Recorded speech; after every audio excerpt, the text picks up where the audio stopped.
Israel's war cabinet member Benny Gantz has called for national elections in September. Prime Minister Benjamin Netanyahu's government continues to face pressure at home and abroad over the war in Gaza. Israel's unrelenting air, ground and sea assault has killed more than 32,000 Palestinians and led to a humanitarian catastrophe.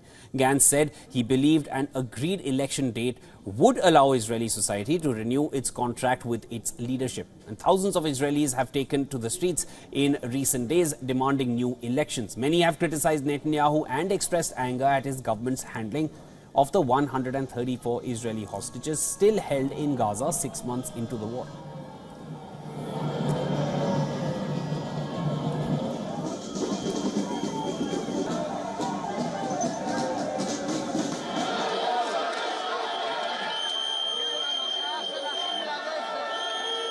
I believe that the Israeli society needs to renew its contract with its leadership, and I think the only way to do it and still maintaining the national effort in fighting Hamas and terrorist group and other security challenges is by having an agreed election date that we have to discuss when and if.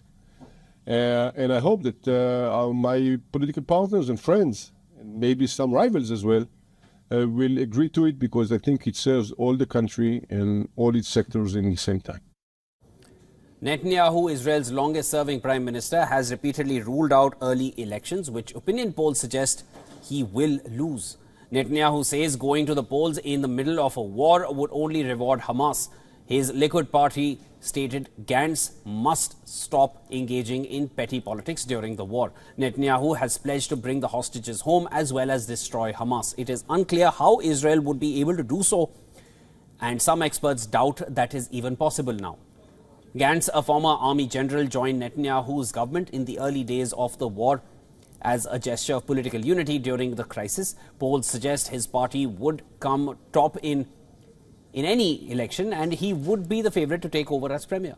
In a sign of the strain between Washington and Israeli Prime Minister Netanyahu's government, Vice President Kamala Harris hosted Benny Gantz in March. Now, surveys indicate most Israelis disapprove of Netanyahu's leadership since the Hamas-led attack on communities in southern Israel on the 7th of October. If left unchanged, the next vote for parliament is set for October 27th, 2026, as per Israel's Central Elections Committee. Okay.